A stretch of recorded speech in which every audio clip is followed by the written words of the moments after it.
दोस्तों, अगर मैं आपसे कहूँ कि पृथ्वी पर एक ऐसी जगह जहाँ पर जहाज़ या विमान जाते हैं, गायब हो जाते हैं, कुछ अता पता नहीं चलता कि वो जहाज़ कहाँ जाते हैं, कहाँ क्या हुआ उनके साथ, उस जगह का नाम बताया जाता है द बर्मुदा ट्रायंगल। समुद्र का एक बहुत ही मिस्टीरियस हिस्सा जहाँ पर करीब 100 से भी ज़्यादा जहाज़ गए, गायब हो गए, उनका आज तक कुछ अता पता नहीं चला। जो अमेरिका में फ्लोरिडा से लेकर प्यूर्टो और ऊपर बर्मुदा देश तक बनता है, यह एक ट्रायंगल सा बन जाता है। बात है सन 1888 की। एक जहाज़ जिसका नाम एलिन ऑस्टिन था, वो करीब 210 फीट लंबा जहाज़ था।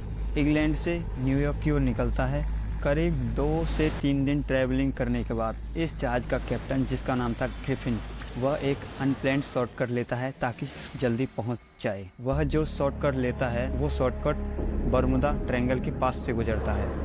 जब ये लोग वहाँ पर पहुँचते हैं तो उन्हें थोड़ी दूर पर एक जहाज़ दिखाई देता है जो बिना किसी पैटर्न के, बिना किसी मूव के हिल रहा है। कैप्टन ग्रिफिन कई बार जानने की कोशिश करते हैं कि ये जहाज़ हिल क्यों रहा है। जब वह उस जहाज़ के पास पहुंचते हैं, उसमें कदम रखते हैं, तो हर कोई शॉक्ड रह जाता है, क्योंकि उसमें, उस जहाज़ में ना कोई पैसेंजर, ना कोई क्रू मेंबर, ना कोई कैप्टन, कोई भी नहीं था।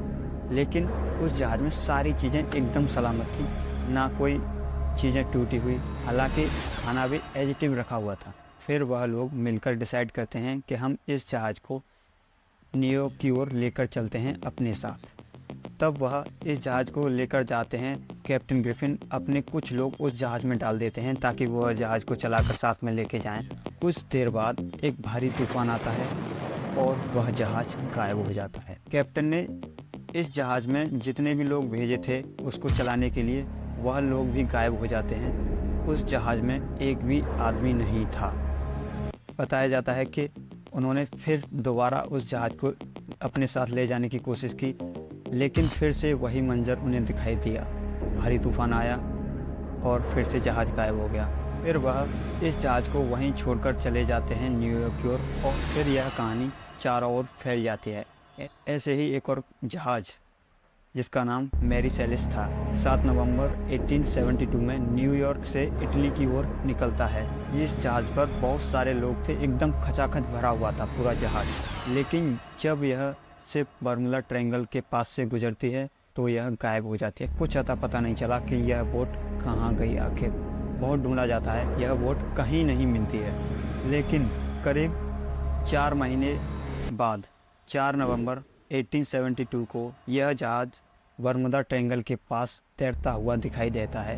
यही जहाज़ जो गायब हुआ था। जिन लोगों को ये जहाज़ दिखाई देता है वो लोग इन्फॉर्म करते हैं, एक रेस्क्यू टीम बिठाई जाती है। लेकिन हैरानी की बात यह रहती है कि शिप में एक भी आदमी नहीं था। शिप पूरी की पूरी तरह खाली थी। डिनर टेबल पर खाना एज इट इज़ रखा हुआ था, उसमें कोई भी क्रू मेंबर या पैसेंजर, कैप्टन, कोई भी नहीं था।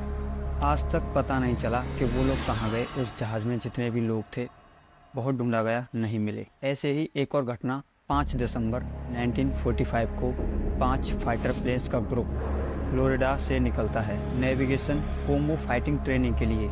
ये जो ग्रुप था, इसको नाम दिया गया था फ्लाइट 19। फ्लाइट में 14 क्रू मेंबर थे और एक फ्लाइट लीडर था जिसका नाम चार्ल्स टेलर था, जो कि बहुत ही एक्सपीरियंस्ड पायलट थे। सब कुछ सही चल रहा था, मौसम एकदम साफ था। लेकिन उड़ान भरने के 2 घंटे बाद एकदम मौसम अचानक खराब हो जाता है। सूरज ढल जाता है, बादल छा जाते हैं, अंधेरा हो जाता है। चार्ल्स अपना कंपास निकाल के देखते हैं जो कि बिल्कुल ख़राब था, और वह दूसरा कंपास निकाल के देखते हैं, वह भी ख़राब था। ये अपनी टीम से पूछने की कोशिश करते हैं, उन लोगों का भी कंपास ख़राब हो गया था। इसके बाद पता चलता है कि यह सारा का सारा ग्रुप भटक चुका है, और कुछ देर बाद यह जहाज़ गायब हो जाते हैं। कुछ इसका अता पता नहीं चला। फ्लाइट 19 को गायब हो जाने के बाद एक सर्च एयरक्राफ्ट भेजा जाता है इस फ्लाइट 19 को ढूंढने के लिए। इस सर्च एयरक्राफ्ट में करीब 13 लोग थे। इनका काम था फ्लाइट 19 को ढूंढना, और यह भी गायब हो जाते हैं। इनका भी कुछ अता पता नहीं।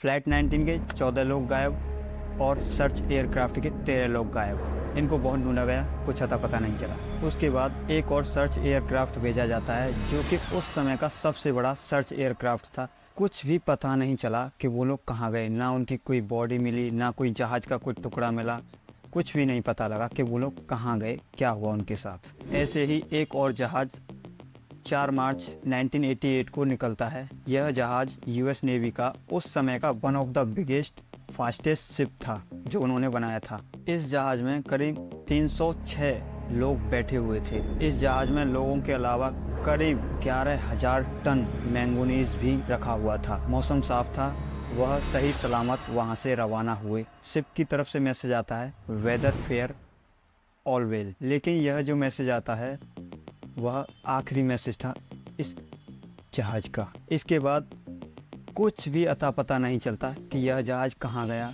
क्या हुआ इतने सारे लोगों के साथ, कुछ भी अता पता नहीं चला। अचानक गायब हो गया यूएस नेवी का इतना बड़ा जहाज़।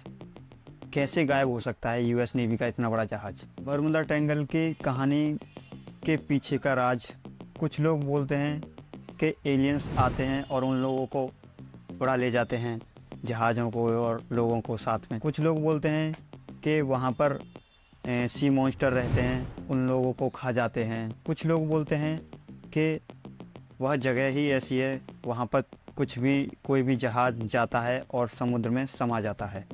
यह घटनाएं इतनी पुरानी हैं कि इन पर ठीक से वेरीफाई करना पॉसिबल ही नहीं है। इसके ऊपर इतनी सारी मूवीज़ बनाई गई हैं कि आप देखते देखते थक जाओगे। इतनी सारी बुक्स लिखी हुई हैं, हालांकि गाने भी लिखे हुए हैं इस घटना के ऊपर।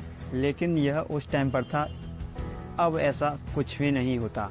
बहुत सारे जहाज़ बरमुदा ट्रायंगल के ऊपर से निकलते हैं, कुछ भी नहीं होता उनको अब। हालांकि टेक्नोलॉजी बढ़ चुकी है, घटना होने से पहले ही पता चल जाता है, टेक्नोलॉजी इतनी एडवांस